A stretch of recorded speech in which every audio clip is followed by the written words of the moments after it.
All right, welcome everyone to Private Equity Firm Operations, In-House versus Outsourced. My name is Kyler Thomas with Carta.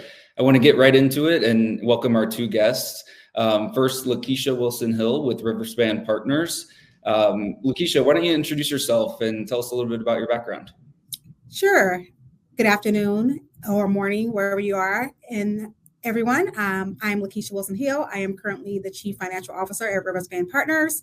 Before joining Riverspan in September of 2022, I spent 17 years at LaSalle Investment Management in their accounting and finance group. My last role, I was the head of accounting and finance for LaSalle's global indirects business, which mainly did co-investments and multi-manager funds for real estate investments. And prior to that, I spent 6 years at Ernst & Young, mainly auditing mutual funds and hedge funds. And prior to that, I received my MSA in accounting from the University of Notre Dame and my BS in accounting from Clark Atlanta University. Amazing. We're going to tap into all of that experience throughout the hour today here, but I want to first bring on Kwame Lewis, co-founder of Lewis Levy Consulting. Kwame, thank you for joining and welcome. Why don't you go ahead and tell us a little bit about your background as well? Thank you so much, and thanks for having me.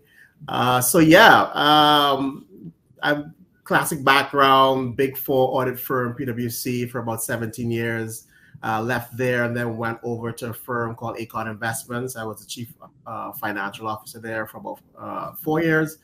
Then I went to a firm called Accordion Partners, private equity consulting at the portfolio company level. And we'll talk a little bit about that hopefully during the hour. Mm-hmm. And then went over to a fund administrator called TMF Group. So have had, I call it the 360 view of back office operations.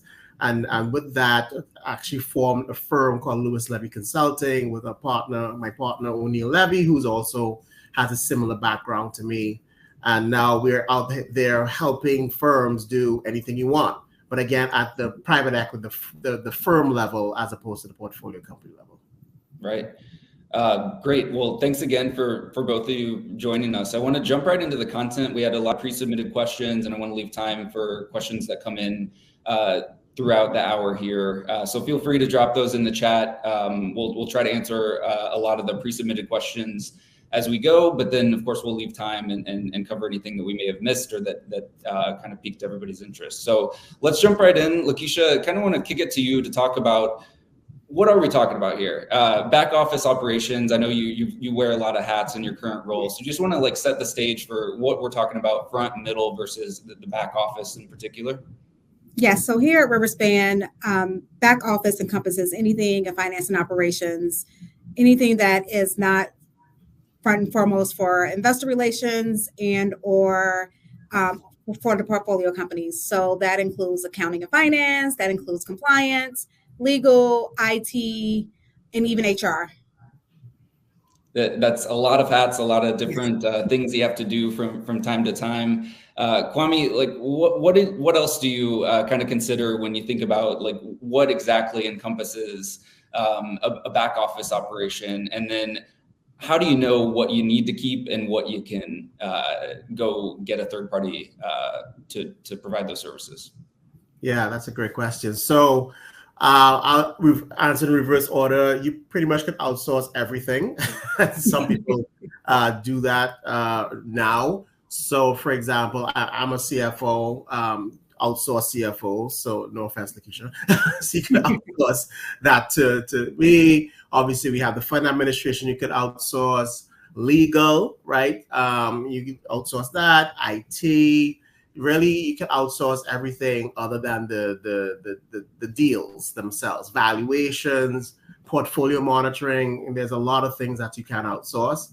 But you're right. The key thing is making sure you have that balance, right? You definitely need someone in the firm that is, I call it the link between the deal guys and then the back office. And actually, I know we call it back office. We have to find a better name for that because I know we have some people get offended by being called in the back, but right. The finance operations, I guess. But yeah, you definitely need someone inside the firm to liaise with the deal guys, make sure that they're running the firm, understanding what their needs are, dealing with the investors, portfolio companies, that type of thing. Yeah, and Lakeisha, that's you. You're that person that kind of sits between the deal desk and then all the third-party service providers. How do you manage it all, and how do you think about structuring your team? So first and foremost, I don't have a team. I am a team of one for finance and operations. Being a startup private equity firm where we only have 9 people currently, I'm that liaison between myself and the partners and the deal team for all of our finance and operations here. Unlike Kwame, I do sit internally. Before I did join, we did also have kind of an outsourced CFO that helped with some of these things. But for me, it's using all of my outsourced providers as an extension of my team.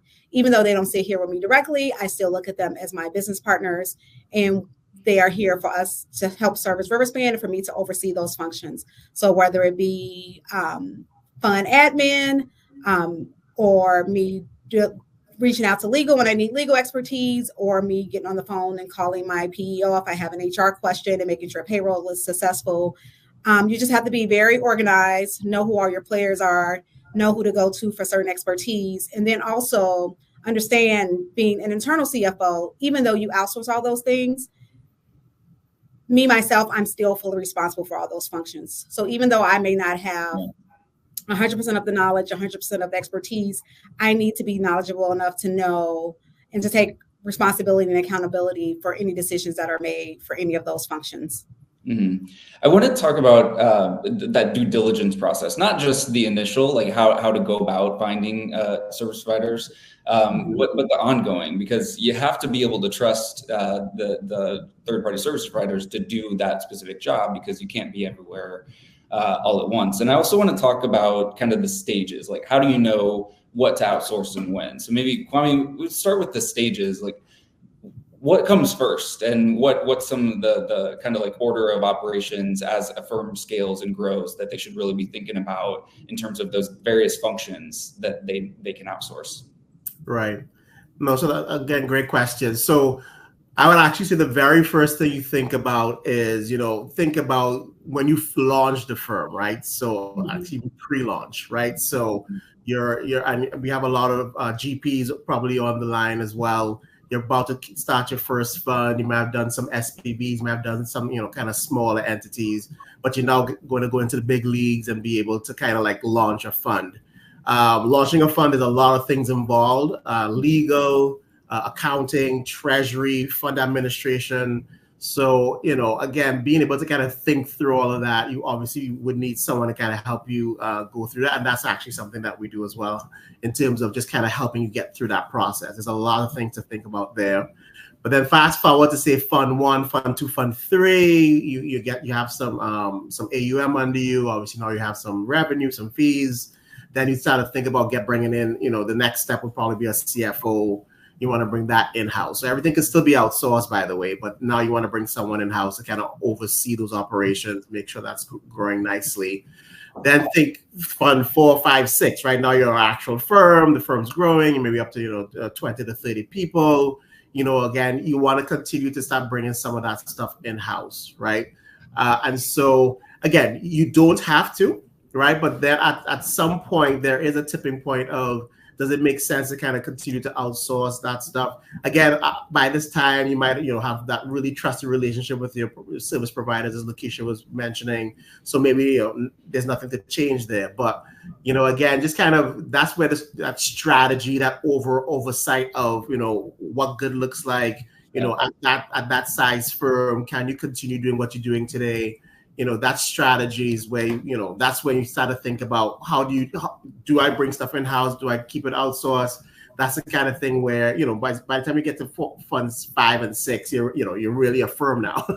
So you want to maybe bring some things in-house or not. So that's kind of, those are the kind of, I think, the junctures in terms of thinking about changing your outsourced capabilities versus bringing it in-house. Yeah. And Lakeisha, how do you kind of manage the transition? So you have something that you've been doing and you find a service provider and you get them set up. How do you ensure that they're doing just as good a job as you would on behalf of your firm? And how do you know when you need to maybe make a switch? So first here in my role here at Riverspan, since I am a team of one, most things were outsourced from the onset. And I would say from the beginning, we made sure we did diligence on the service providers that we did outsource to. What you do know is in private equity is that it's all one big happy family built on relationships. So a lot of service providers come from word of mouth and reputation out there in the market. I use my past experience from being an in-house service provider to know whether or not I'm getting the correct deliverables. I spent 17 years at LaSalle Investment Management. There, we did all of the accounting, mainly in-house. I did have a few funds later on before I left that were outsourced, but I would say 95% of my work was in-house. So since I did have that expertise, I know whether or not I'm getting the right deliverables in terms of, are they booking journal entries correctly? Do the financial statements look correct? And then you still use your other service providers to kind of bounce those ideas off of. So if you get your draft financials, you send those to your external auditor and say, hey, is this the correct format? Is this what you would want to see for the year-end audit? Do you have any comments? So you make sure you're leveraging all of your resources there. And just, of course, if you want to run something past legal to make sure you're getting that correct, you just use all of your service providers for their different expertise to make sure you're getting the correct deliverables.